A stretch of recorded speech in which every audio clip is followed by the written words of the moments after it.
Audio Jungle.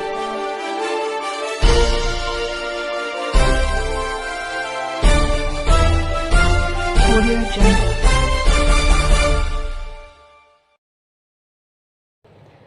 दोस्तों, जिस तरीके से आम चुनाव की घोषणा होने के साथ साथ भाजपा पूरी तरीके से कमर कसकर आम चुनाव यानी लोकसभा चुनाव की तैयारी में जुटी पड़ी है।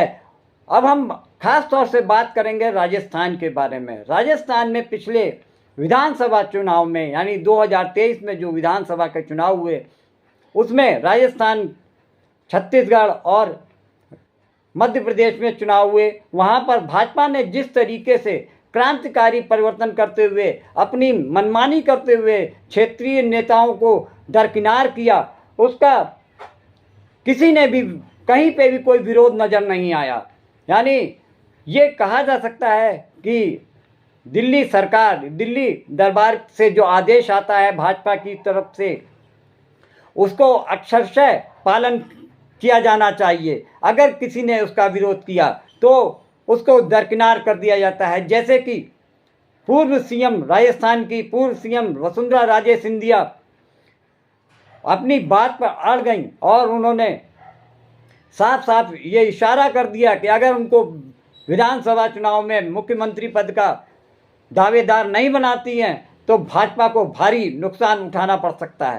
राजस्थान में जिस तरीके से मोदी, शाह और जेपी नड्डा ने मनमानी करते हुए पूर्व मुख्यमंत्री वसुंधरा राजे सिंधिया व उनकी टीम के जितने भी नेता थे उनको साइडलाइन करते हुए वहाँ पर चुनाव लड़ा। और दिलचस्प बात यह है कि वसुंधरा राजे सिंधिया के उतने सहयोग के बाद भी उतना समर्थन न मिलने के बावजूद भी राजस्थान में भाजपा की सरकार बनी। और दिलचस्प बात यह है कि उन्होंने एक ऐसे व्यक्ति को सीएम पद सौंपा जो पहली बार चुनाव लड़के आया। और ये बात वसुंधरा राजे सिंधिया के साथ साथ अन्य वरिष्ठ नेताओं को भी खला कि एक पहली बार चुनकर आया विधायक प्रदेश का मुख्यमंत्री बन जाता है और बाकी दिग्गज नेताओं को साइडलाइन कर दिया जाता है।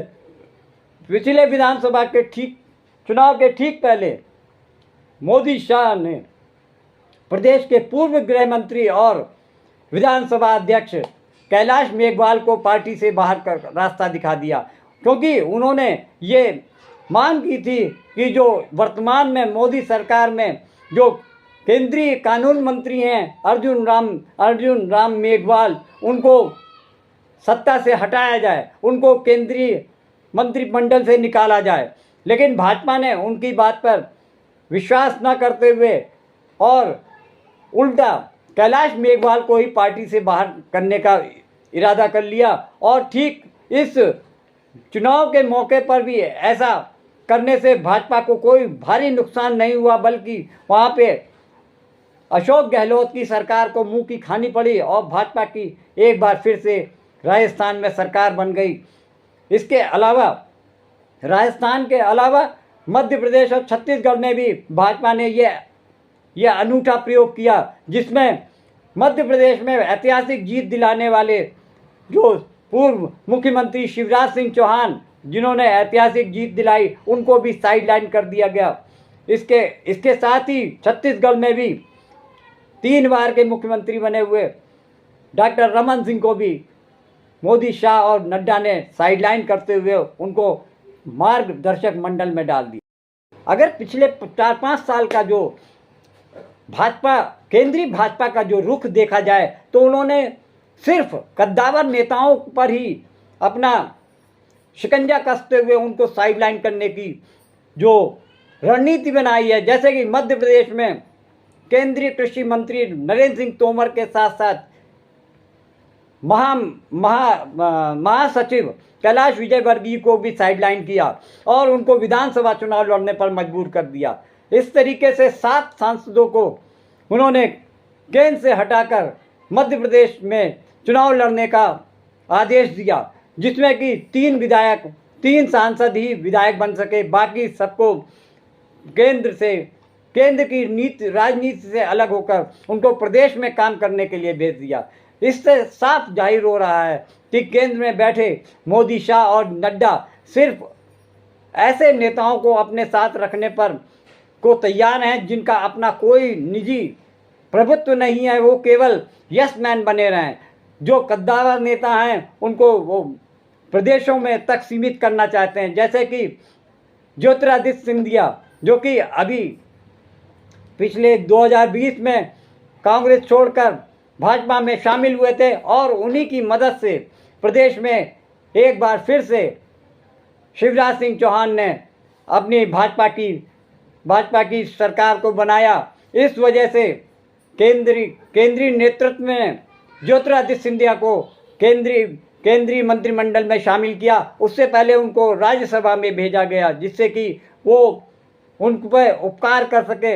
लेकिन ज्योतिरादित्य सिंधिया के बारे में ये कहा जाता है कि जितनी आज़ादी उनको कांग्रेस के समय में थी, यहाँ पर केवल वो एक नाम गिनाने भर के मात्र एक साधारण से ऐसे मंत्री हैं जिनको मिलने के लिए मोदी से भी बहुत ज़्यादा समय लेना पड़ता है। उसके बावजूद उनको मोदी से, प्रधानमंत्री मोदी से और शाह से मुलाकात संभव नहीं होती। ये ऐसा देखा जा रहा है कि जितने भी बड़े नेताओं पर जिनको प्रधानमंत्री मोदी, शाह पसंद नहीं करते हैं, यही वजह है कि शिवराज सिंह चौहान को ऐतिहासिक जीत मिलने के बावजूद साइडलाइन किया गया।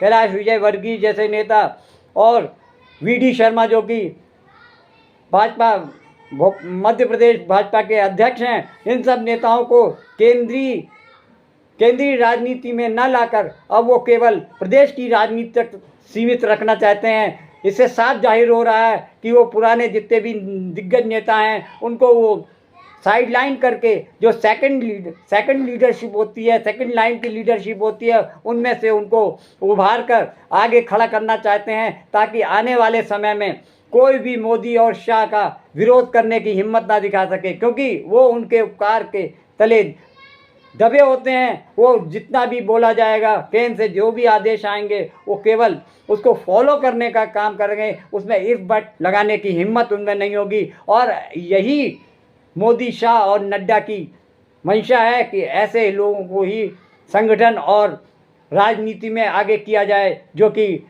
सवाल उठाने की हिम्मत ना दिखा सकें। जन सामान्य को भी ये बात समझ में आती है कि जिस नेता को केंद्रीय नेतृत्व नकारने की लगातार कोशिश कर रहा है, वो आगामी आम चुनाव में उनके पक्ष में कैसे समर्थन दे सकता है। दोस्तों, यही समस्या मध्य प्रदेश, छत्तीसगढ़ और राजस्थान में भाजपा के सामने आ रही है कि पुराने दिग्गज नेता जो कि अपने आप को वहाँ पर राजस्थान की राजनीति में उनका बड़ा मान सम्मान है, उसको देखकर ऐसा लग रहा है कि इस समय वसुंधरा राजे सिंधिया एंड टीम पूरी तरीके से केंद्रीय नेतृत्व से तपे हुए हैं। और ऐसे में भाजपा को जो पिछले आम चुनावों में सारी सीटों पर जीत मिली थी, उसके पीछे वसुंधरा राजे सिंधिया का अहम भूमिका रही। लेकिन इस बार क्या भाजपा पुराना इतिहास दोहरा पाएगी? ये बात तो आगामी 4 जून को पता चलेगा जब चुनाव के रिजल्ट आएंगे।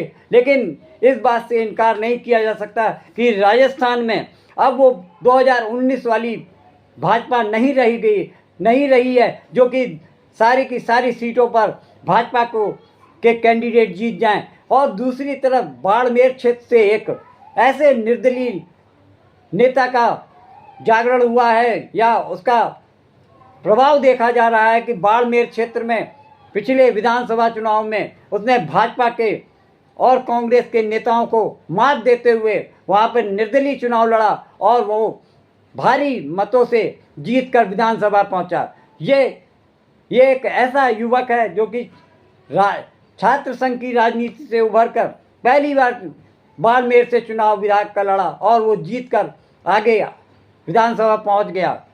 ये भाजपा के लिए एक बड़ी समस्या का संकेत है।